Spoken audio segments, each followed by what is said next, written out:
Are we taped? Oh, I'm not taped in, only you're taped in? No, your boundary is, your line of death is the table. My line of death is the table. Yeah. Okay.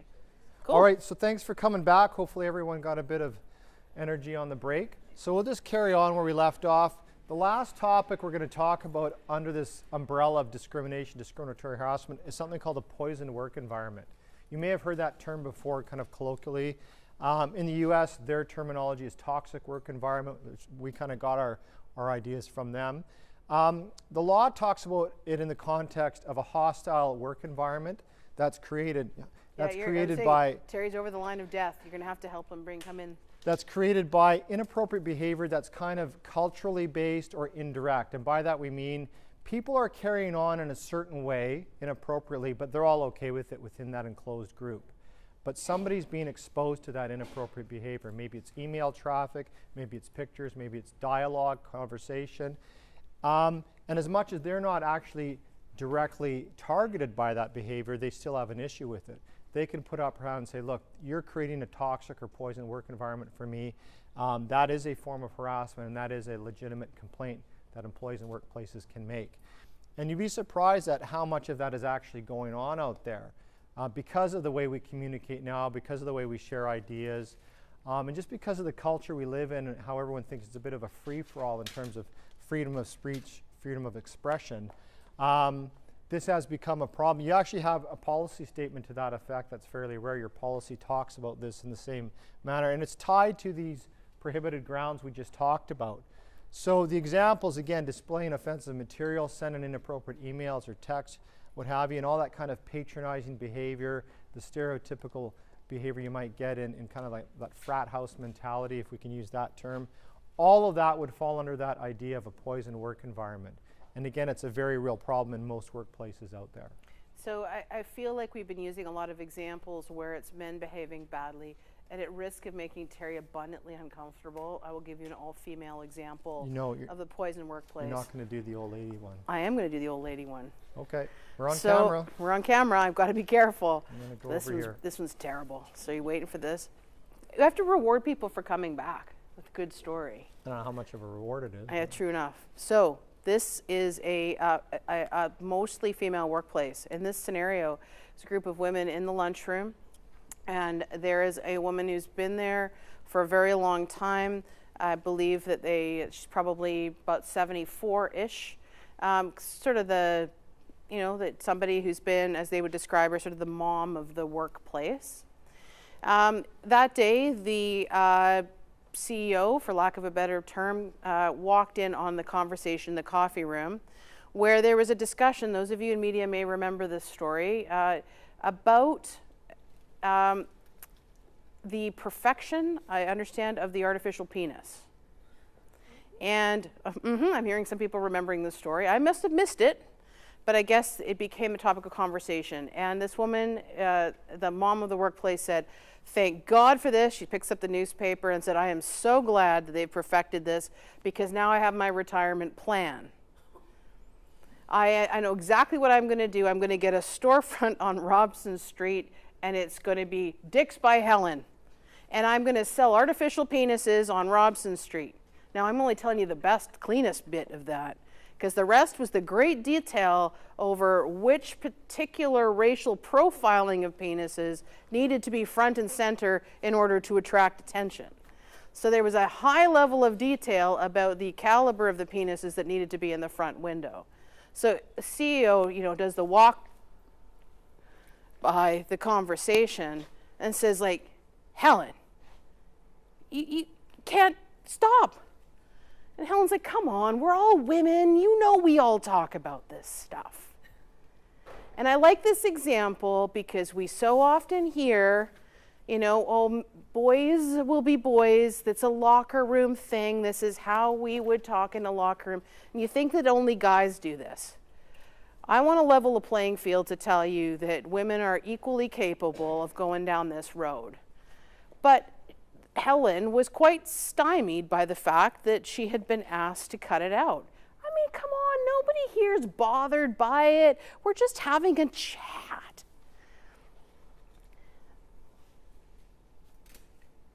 Nobody can tell you that's okay.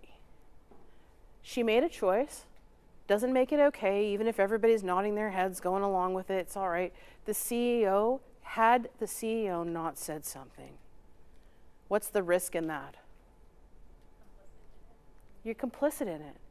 What we're seeing in the pendulum swing on this law, for those of you who are in positions of authority, please know that there is no time like the present right now where it matters in your leadership to lead by example.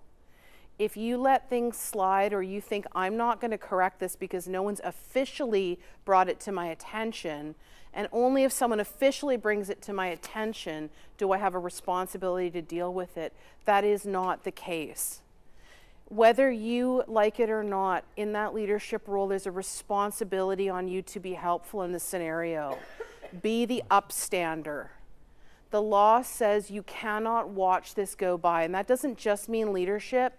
All of you should take the time to be able to say, you know what, this is just not going to work out well. This is going down the slippery slope, or whatever it is you need to say. But that CEO needed to say something and have that respected. Now, in most cases, it resolves the issue, right? This isn't going to be okay. Please don't do this again. But Helen put up a big fight about it. Wasn't going to take the leadership request to be mindful of what she says or does, and use the excuse, well, come on, everybody knows this is how I am. You can't expect me at 74 to be any different. I'm just calling it like I see it. This is how it is. You can't teach an old dog new tricks. That was an ill-advised response. The bottom line is, it doesn't matter what your age is, doesn't matter what your longevity is, doesn't matter what your history is, the expectations are the same. It's not acceptable to enter into this stuff in a way that can detrimentally impact someone else. In that situation, and their public organization, had somebody been on a tour, had somebody been there else that had overheard it, it could have had an even worse trajectory. So anyway, I just wanted to put that out to you, that even though nobody immediately in that conversation brought the complaint up, the fact that it was happening created a climate that would suggest Organization X is an organization that tolerates this kind of conversation. And the defense to this stuff is often the culture defense. That's the way we roll. It's the way we are. We're special. We're different. The fact is, it's going to apply to everybody equally the same way. So what about harassment or harassing behavior that has nothing to do with what we've talked about in terms of the prohibited grounds? I'm not bothering Heather on the basis of her religion, or her gender, or where she was born. I'm just being a jerk. I'm just being abusive. I'm being harassing. I'm bothering her in a kind of generic, general way. Is that protected? It certainly is. And it's under this concept of personal harassment, which is vocalized in your policy. It talks about it being things like threatening behavior, bullying, mobbing, taunting, belittling, ostracizing coworkers, etc. It talks about it covering abuse of power or authority. So certainly your policy does cover this off, and to some degree WorkSafe BC covers it off when they talk about bullying and harassment as well, when it takes on a certain complexion. Your policy on the law talks about two things: the ways that harassment can come up in a workplace, or anywhere else for that matter. It really falls into one of two categories. It can be a one-off incident, a single occurrence, as it says there in the second bullet, that has a lasting harmful effect on someone. That's the key part of that. Or it's repeated conduct. The vast majority of cases we deal with are the repeated behaviors that go on for days or weeks or months, and somebody finally says enough's enough, and we have to deal with that. However, there are some cases of single occurrences, a one-off that was so bad it became a harassing situation. But again, they're few and far between as far as my experience. I think Heather's is as well. It's very impact-based. So again, this law isn't intended to suddenly give a label to every sandbox squabble. Just because something's annoying you, somebody, oh gosh, they're asking me to come in on time, I'm feeling harassed. You know, it's like, you gotta have a little bit of sensibility. You gotta have a little sensibility around this, all right? We'll talk about that a little more. There is an important idea at law around this too, that it's not about something that has a fleeting impact. You know, someone says something that is bruising and unkind. It's not okay, but it doesn't necessarily amount to harassment. Harassment is a big word that it should be taken seriously. It's about something that has a substantial impact on the way that you work, making it very difficult for you to do your job. And again, it's not a defense to say that I didn't intend the harassment because, or the discrimination for that matter, because this is an impact-driven area of the law. It's all about how did it impact somebody else. So the law doesn't care what your intention was, good or bad. It's how did that affect that other person, provided their response was within the realm of reasonability, or reasonableness, I should say. So underscoring the point we made at the very beginning is, although if it gets to a point of there having to be a legal determination of behavior where saying, but I didn't mean it, will not defend you. We feel so strongly about the importance for opportunities for early resolution, where I believe that your lack of intention is critical. Because that's the moment where you have the opportunity to say, I am so sorry. I would have never wanted to cause you this harm. I will not do this again. I need to know from you, how do I make this okay? And I want you to actually think about the elements I've just gone through in that apology, because if you have the chance to make it right with someone, don't go along with my kid's version of sorry and think it's okay. There's more to that in the sincerity of what's given, which is I need you to know that I am sorry. I will not repeat that. I won't do it again. But also leaving it open to ask the person, what more do you need from me to make this okay? Don't assume that you know. There may be something else that they need you to understand. Leave it open for that as well. That's very important. Don't use the politician's apology. You know what that is, right? Well, I'm sorry you feel that way. What does that tell the person? Well, I'm sorry that you're an idiot and don't understand what I'm trying to get across to you. It's your problem. That's the messaging from that. That's not a real apology at all. So personal harassment, some examples. You know, again, this goes into the era of conduct and comment, cartoons or visual displays, posters, pictures. Personal example, I used to work at BCIT in what we call the tool cribs. It was summer jobs where I'd be in carpentry or heavy mechanics, and I'd give out all the tools to the students. And it was kind of a trade environment, very few female students in those areas at that time. And within those rooms, we had all these calendars on the wall, the Snap-on Tools calendars, with a lot of scantily clad women and the pictures on each month, you know, with big wrenches and bikinis. It made no sense actually why that was connected. But in any event, so those were plastered around the walls. All guys there, and nobody thought twice about it. One day, a female instructor from a different faculty comes in to talk to one of her students, sees that, and gets very upset, not surprisingly, goes to the dean. Within about 30 minutes, they were all gone and never to be seen again. There was no legitimate reason to have those posted up there. There were certainly visual displays. They could be, of course, discriminatory in what they said, but if they were just generically offensive, that would still be covered under personal harassment as a display or an object, and actually creating a poison work environment as well. So again, it covers off verbal and written assaults, insults, the things you would think. Ignoring and isolating people. Again, non-verbal conduct. I didn't say anything to that person. I certainly didn't. I don't say hello to them. I don't ask them how they are. I don't exchange ideas on work assignments. A minimal interaction, radio silence all the time, holding somebody out to the side. That can be super damaging and corrosive to workplaces, and it happens quite a bit, especially with a new person that comes in that doesn't fall in line. Oh, they're not one of us. Well, now you're going to be held out over here. Don't get invited to lunch. Don't get invited to anything else. Pure isolation, that can be very damaging, and it's certainly a form of harassment. To that point, there's no law that expects everybody to be best buddies at work. There will be people that you enjoy more than others. But what is expected is a professional baseline, where even if you have a difference, even if you don't care for somebody very much, you see the world differently, you must not let that impact the way you do your job. So some people will say, well, I'm avoiding them because I know that I'm going to respond badly, so I'm just staying away, and I just let them do their thing and I do mine. That's a risk to you too. I think that that's telling you that there is something that needs to be worked on or worked through. You must be able to at least maintain the basic pleasantries and connections in a workplace. If you don't, you're going to see shortly the definitions of workplace bullying, and there's a bunch of stuff in there that would make that decision risky, because it would have the optics that you are isolating or ostracizing someone. Even if you can try to justify it, you're much better off figuring out how to practice your game on to be able to say, you know, I can't stand him, but I will say good morning. We will be able to share work. We will be able to get the job done. That's what's expected. And spreading malicious rumors is fairly obvious. That can have a lot of damaging impacts on people. We're going to get to gossiping in a minute. The old defense of, but it's just a joke. And that, again, this goes to the intention part where people say, well, it was just a joke. I didn't mean to offend anybody. Maybe it wasn't funny, but I thought it would be funny. The problem with joking is it can morph into harassment if, again, it's not reciprocal. Somebody's always the butt of a joke. It's targeted. It's personal. And I think we inherently know in ourselves when people cross the line, when people are getting too personal with a joke or with teasing in the workplace. And so you have to be careful that it doesn't cross that line into potential harassment.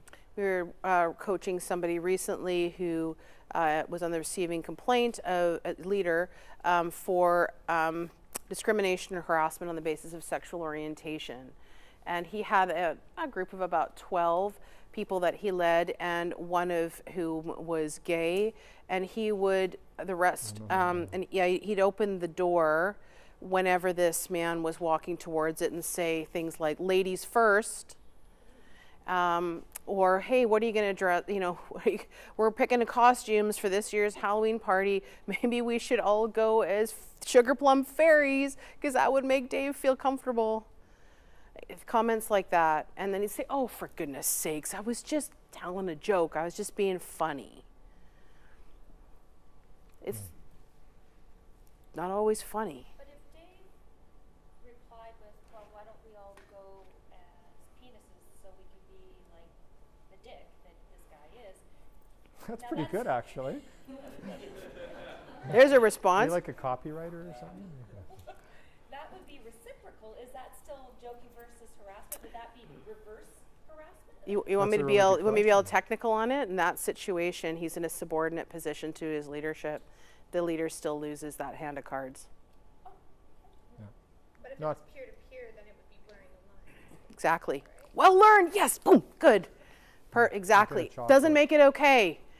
I know though that because if I have in my history, I worked in a profession where I was one of very few women in a law firm. If I couldn't give it as good as I was getting it, I was going to just be eaten alive. So I have a recollection of playing hardball big time. And I was substantially junior, and I think about what it was that I was doing in that banter, and my much senior self looking back to my junior self says, what were you doing? Like, truly, I know that it was a point of self-preservation. I know that for you, you didn't truly ruffle your feathers. I wasn't offended by it. That's just what I did to get along. But I really feel very strongly that I didn't do that well. And I wish desperately now, as somebody who, you know, as I'm thinking about workplaces for my own kids and for this next generation, I think, what?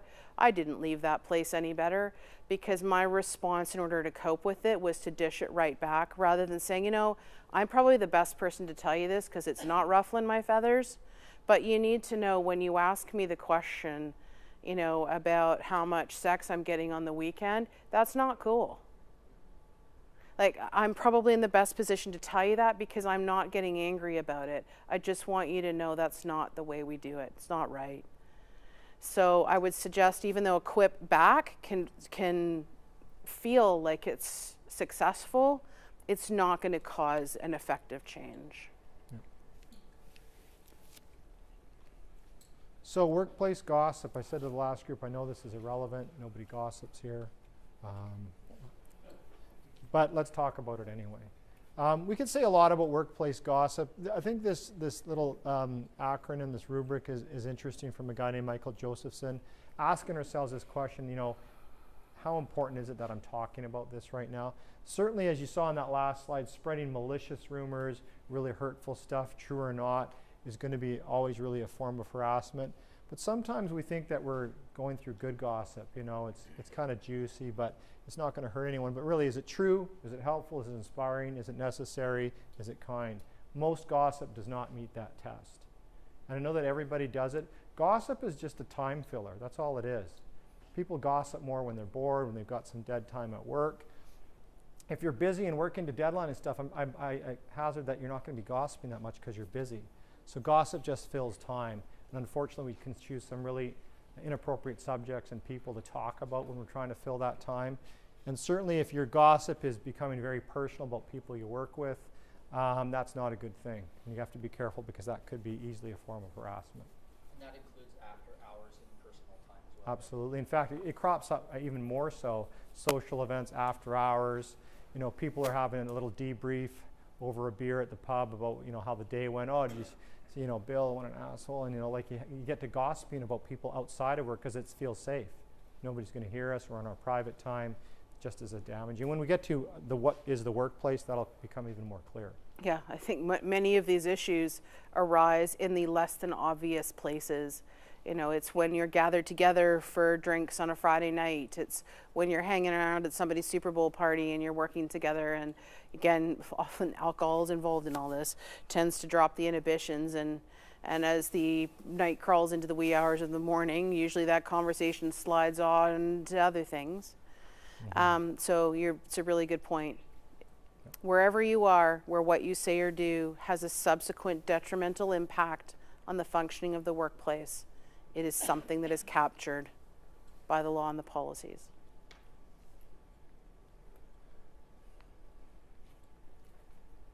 So what is not harassment? We've been talking a lot, giving you all the bad news about this is harassment, this is discriminatory harassment, personal harassment. What is not harassment? It's important to point out that, and WorkSafe will back us up on this when we get to that point, that appropriate use of authority is never going to be harassment. Appropriate being the key word. And we have another rubric that we generated that we use a lot when we do leadership workshops like this, just for leadership, that you can follow, but you don't actually have to have a title of leader or manager. You can use this when you're dealing with anyone you work with, when you're trying to give directions to a coworker or talk about some project that you have to work on. You know, is it legitimate and clear? What we're talking about, this rule, this project we're working on, have I made it clear to you what's required, and is it a legitimate ask? Am I treating you fairly and using my discretion in an appropriate manner? Is everyone being treated equally and consistently? Heather's been late 3 times this week. So is Joe. Joe doesn't get spoken to about it because I play golf with Joe on the weekend. We have a special relationship. That's not equal. And that differential treatment is really corrosive to workplaces too. The essence of discrimination is differential treatment. Somebody's getting treated differently than me, somebody's getting a better break than I am, and that creates a lot of dissent in workplaces. Am I being consistent? Again, it happens the same way all the time. That doesn't mean you always have to have the same outcome. Heather's late 3 times, I'm late 3 times. Maybe there's mitigating circumstances why she's late that I have to look into, so she doesn't get the same discipline or talking to that I do. Maybe she does. Doesn't mean there's the same outcome, but we're applying the same rules and principles the same way all the time. And the last one obviously is really important. Are you being respectful, especially with the exercise of authority? A lot of the times we deal with really good managers and supervisors that come to us for coaching because they haven't figured out how to be respectful all the time. You know, they're doing the kind of the 3 things that you don't do anywhere in work, but certainly not in management. They're screaming too much. You shouldn't be yelling. They're swearing too much, or they're touching people in inappropriate ways. And those are the 3 big don'ts in workplaces, no matter who you are. The other thing that they're doing, which is disrespectful, is they're calling out their employees in front of their peers. And that's really not a good idea. Super corrosive to the workplace, undermines morale, very embarrassing and humiliating to the person receiving it, and that can actually be tantamount to bullying. So that's the 3, those are kind of the 4 big things you got to worry about and think about when we're talking about being respectful. I also just want to point out something too in workplaces. Like on that lateness example, you may as a group be observing something and you're like, you know what, it looks to me like, you know, they're getting away with it and they're not. We have this interesting habit in workplaces of starting to create our own truths in the absence of information. You may not know everything that's going on behind the scenes. The fact that it looks like I'm getting away with coming in late, but they're coming down hard on Terry, you may not know that I've come in late 3 days this week because my radiation treatment didn't finish until 9:30. So that meant that by the time that I got here from the cancer agency, I was 1 hour and 10 minutes late that week. You got to watch the judgments that we place, when we think through our lenses, what we see is for real. I want you to go back to that fantastic first principle we flip charted here, which is we'd be better off making presumptions to the positive, because it is entirely possible there are bigger pieces to the story than what we know, and to figure that there may be pieces of that story that can only be held by those who are in a management place because there's issues of confidentiality. Okay? Yeah. And actually had a good conversation with one of your colleagues about duty to accommodate, which is another related topic we can't get into, and how that creates tension in workplaces because people don't know what's going on with that person being accommodated. Yep. And so they can't be told because of privacy, confidentiality, so they make up their own truths. And again, to Heather's point, they make it up to the negative. So our last form of behavior we're going to talk about is workplace bullying. A lot of the times, you know, it's coming up a lot in our school system. Unfortunately, it's morphing from the old-fashioned form of bullying, which was bad enough in terms of physicality, people being physical and assaultive behavior with one another. Now it's into cyberbullying, which is a huge problem, creating massive problems for kids and teens and young people.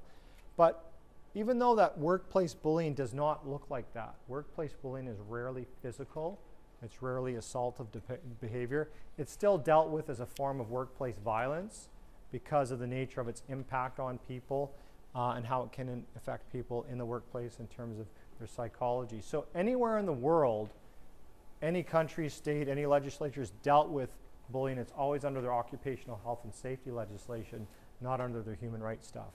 Bullying has nothing to do with the Human Rights Code. That stuff we talked about for discrimination and discriminatory harassment has everything to do with WorkSafe BC and WCB. Do we have anyone here that's on your health and safety committee or does OC Health stuff? Yeah. So it's an important role that your OC Health people have, so thank you for signing up to serve that way. It's a very important job. Once upon a time, you know, WorkSafe BC, you're thinking, well, physically safe workplaces, we get that. We got to be careful about making sure we don't electrocute ourselves. You know, we need to ensure that we don't have tripping hazards at work, and we're going to think about those things that matter for physically safe workplaces. But with this, this new pendulum swing in British Columbia as of 2012, there's a requirement that all BC or all workplaces which ascribe to WorkSafe BC protections, that you also ensure your workplaces are psychologically safe. So this is where this is coming from, as Terry's properly explaining it. So there's a duty and responsibility now legally that you all participate in this. This isn't just your employer's responsibility. It's not just your union's responsibility. It's the responsibility of each person individually to participate in that kind of workplace that we brainstormed earlier on. That you're doing, you're not causing psychological harm to someone. We're going to explain a little bit about what that looks like. So it's a fairly unique protection too at BC. We're the 4th province in Canada to have it.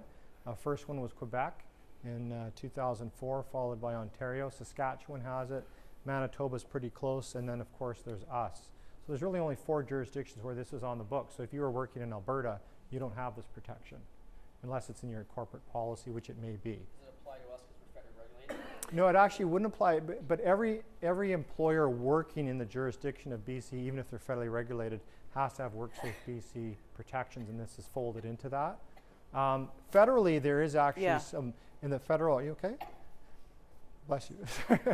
Federally, there's like I a need to give you federal water, but occupational I've drunk health out of it, and safety that's kind of code bad. and labor standards which talk about workplace violence, and that's been interpreted to include extreme forms of bullying. So you really do have it at the federal level, although it's spelled out more at the BC level, which kicks in. It is worth noting, and actually we do fall under WorkSafe BC. Yeah. It's the only part of federal legislation where the province has an area of responsibility. Exactly. Yeah. Look into because we do report injuries to WorkSafe. Exactly. It's one of those things you can't contract out of. So those 4 jurisdictions in Canada have that protection. You know how many U.S. states have the bullying protection, do you think? 0. To this day, there is 0 protection. In their great wisdom, the state of California, that's kind of cutting edge with most of the law in the states, has a requirement that employers with 50 or more employees train people on sexual harassment and bullying, but they don't have any protection against it. So they've kind of got ass backwards down there. But yeah, there's been lobby groups in the States that have been trying to get this on the books, both federally and at state law, for 30 years without success, because the other lobby groups, the medical profession and the insurance lobby, has created these scare stories about this is going to open the floodgates, and if you have this, it's going to be a crazy amount of claims, etc. So it hasn't worked. And I don't see that working for the next 3.5 years either. There is a very specific definition. Yeah. Yeah, don't take a page out of that playbook. I'm not, our business has gone through the roof with the current administration, South being what it is, because many people watching the media think, oh, well, if that's okay there, then it must be okay here.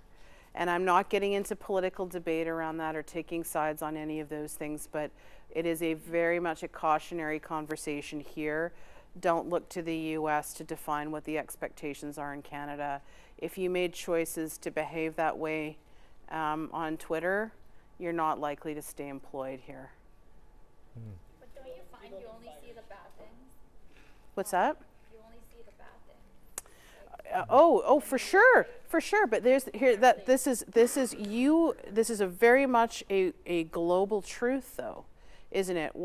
We tend to shine a light on that which is negative, don't we? But that said, you can have an entire trajectory of all things wonderful, and then something draws the attention to the negative. This is a whole other workshop, but I think taking control over your personal brand is really important, and knowing that you can live with what that is, that's your choice. And appreciating that sometimes that brand will be incongruent with the place you choose to work or the place you choose to associate. You just need to be confident with the choices you make. That's the important point. Just wondering what those 4 provinces, BC included, of course, have seen as, steps taken forward when there have been, psychological or physical, not physical specific bullying, but more in the psychological well-being case. What are the actions that have been taken? Well, I mean, Quebec was an interesting experiment because it was first by many years. And when they passed that legislation, everybody freaked out. They said, oh, there's Quebec kind of doing their own thing again, and they do have a different kind of rubric of law. And what happened is in the first year, they had a flood of complaints or claims to their workers' comp people, but then it calmed down because people started to figure out where the goalposts were. We're now in that stage in BC where there was kind of a flood of complaints, and now it's fairly steady, and they're still trying to figure out where those claims are going to be allowed and when they're disallowed. So I think there's still a learning curve for that. I think a lot of claimants have tried to make claims on the basis, for example, as I'm stressed out at work. That's not going to be covered under the bullying legislation. You have to have specific medical complaints that are backed up by your doctor, just like you would if you got injured at work. You have to file all that paperwork. I broke my leg, I got electrocuted. So they're now understanding that. And a lot of people are understanding that just because you're being performance managed and it's bothering you, if it's being done in a respectful way, regardless of what your complaint is, even if it's a legitimate health complaint, that's not going to be covered either. So there's a lot of exceptions to those claims. So again, it's 5 years on the books now in BC, but we're still sorting out where all the stuff sits. It takes a while for the law to kind of figure out where it needs to be. So the bottom line is your employer does not want you to get so sick that you would even need to leave work to file a claim with WorkSafe BC. Because really, if it's that bad, it's awful. Like, it's awful, and it's very difficult for people to come back from that. It's deeply painful experiences which are verging on like the depth of impact, like post-traumatic stress disorder. It's not a joke. This isn't taken lightly, and this really does happen to people. People being subjected to over time, there's a spectrum of denigrating, horrible, awful things over and over and over for the purpose of destroying the target. It's a particular profile that we want to talk about because what Chorus Global, your union, would want is at the first, do you have the little continuum there, Chair? Yep. Okay. Is that at the first sign that there's, well, if you can see what this says here, it's discourtesy, is the first moment that someone crosses the line in being rude. How important it is to say, hey, That's not okay. And if somebody doesn't have the voice for themselves, we would like you to be in solidarity on this one to say, this isn't how our garden grows here at Global. That wasn't okay. Allow that to be known, because in bullying situations, when the behavior goes unchecked, it will tend to repeat and escalate. So from discourtesy, it'll become more disrespectful. It will eventually become something that will feel intimidating. It starts to escalate and increase in the impact around it. We want you as a workplace to not allow that to continue and escalate and become more deep-seated, more painful, more harmful. We want you to be able to nip it in the bud. Bullying behavior is an interesting phenomenon. Unlike harassment and discrimination, which is largely unintentional behavior for the most part, bullying is in fact intentional. A bully will never admit it. It's not like in an investigation, you know, you're saying, well, these are the behaviors that you have been supposedly or allegedly doing. And someone says, well, you got me, I'm a bully.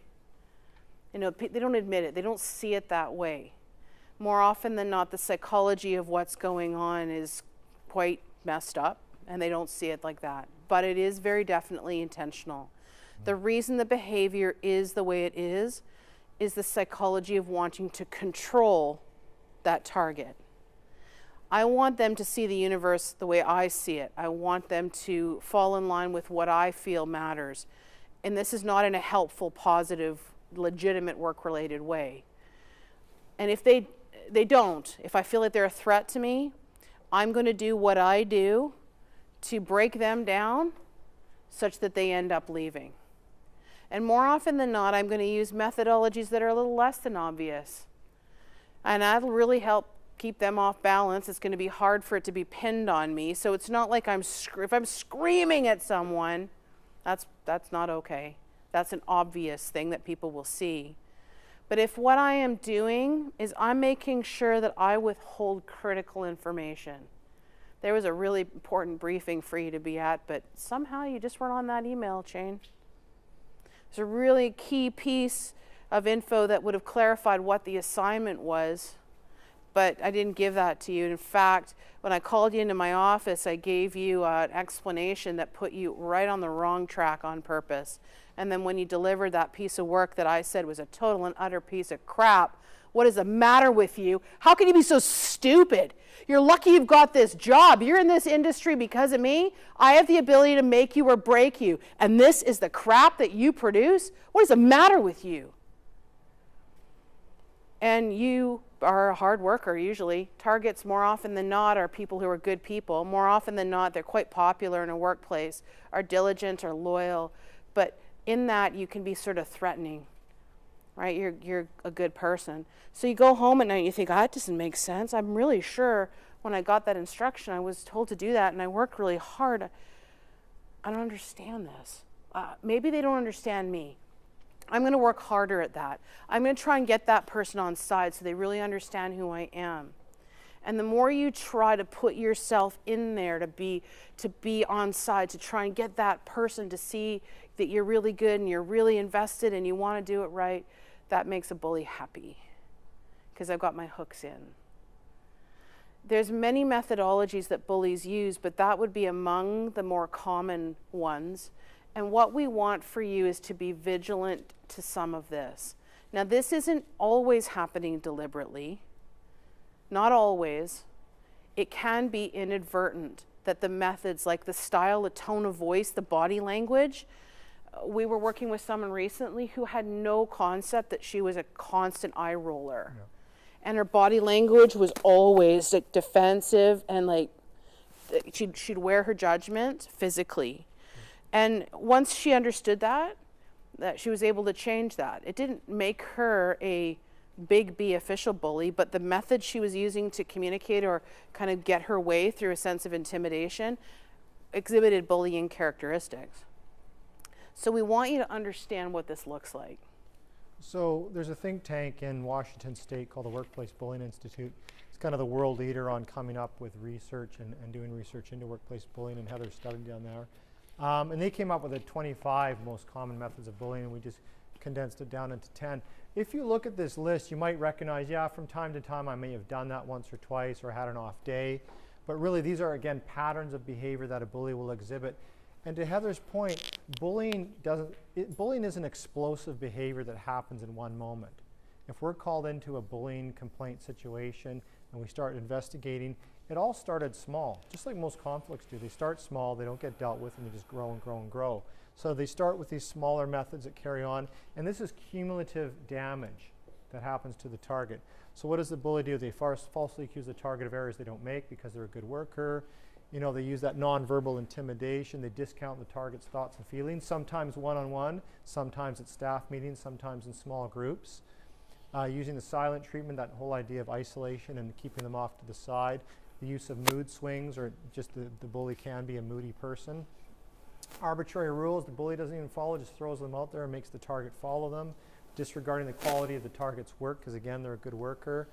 That's the whole idea of starting or not stopping destructive rumors or gossip about the target. That's a great weapon for a bully. And then encouraging others in the workplace, you know, to single them out and to turn against them. So yeah, as you can see, those are all fairly surreptitious things that can be done behind closed doors, quietly, against a target. And if it happens for days and weeks and months and years, it has a massive cumulative effect on the target.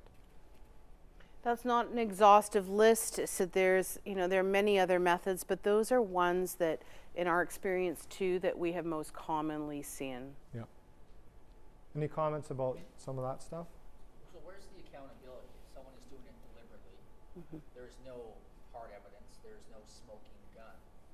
How do you call them out on that when they can obfuscate and diffuse and deny, probably successfully on every occasion?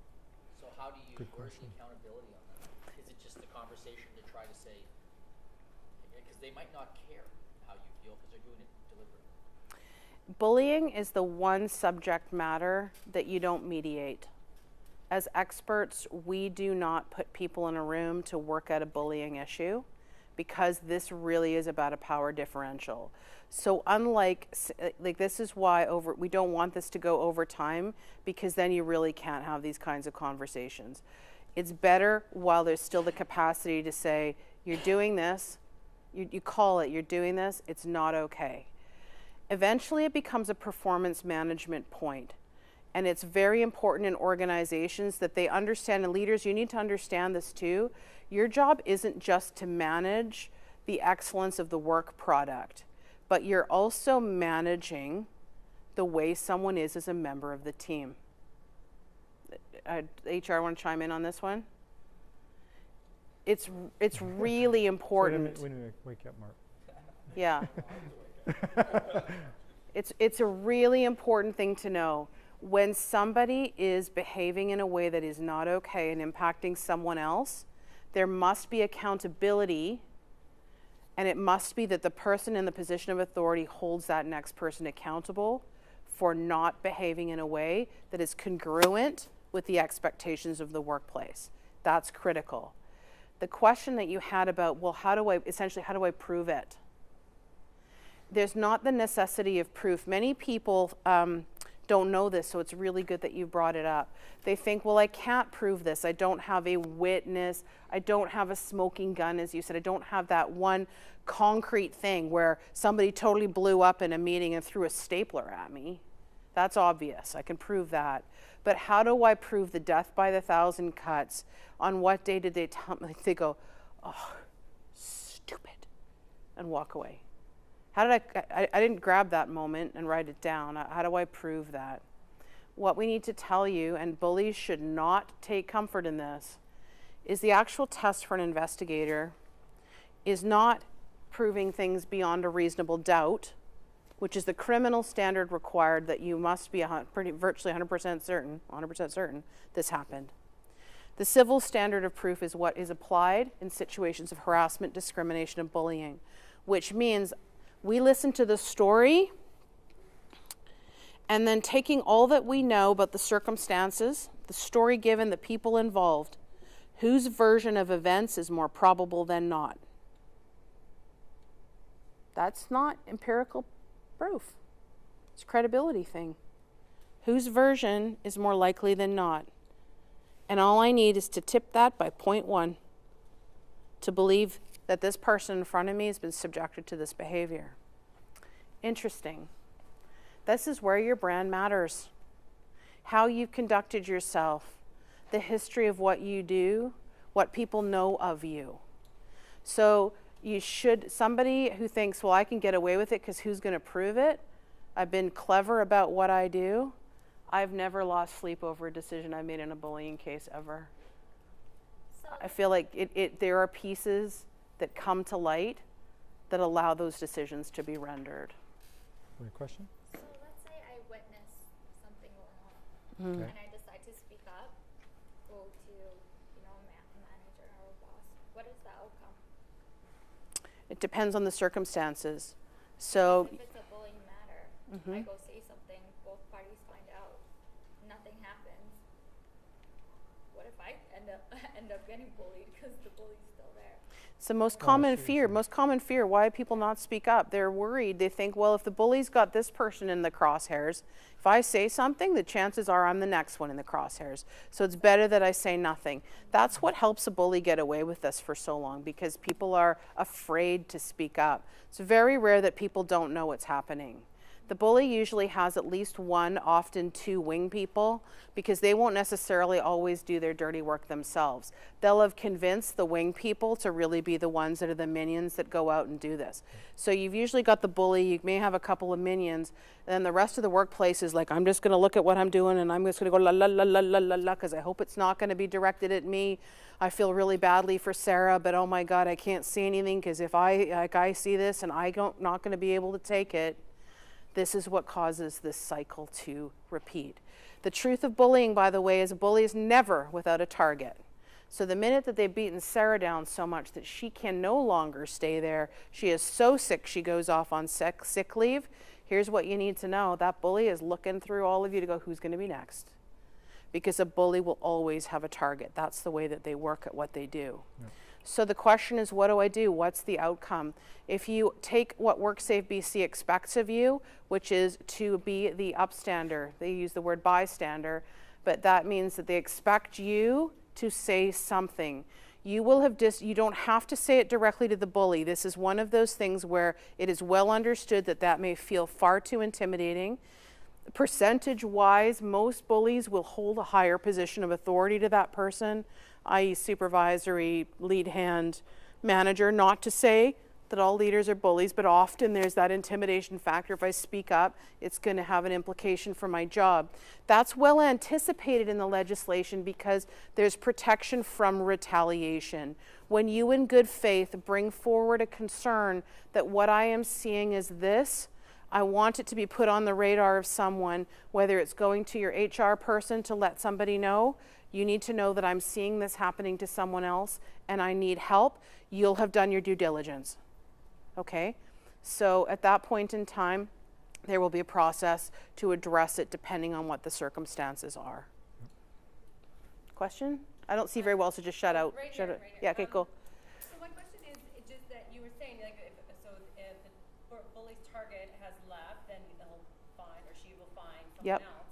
So are you saying that once a bully, always a bully? I sort of got a sense before that you're a bully because someone is a threat, not just that you're a bully. Like, what is a bully? Oh, I Why- see, yeah. Are bullies always bullies?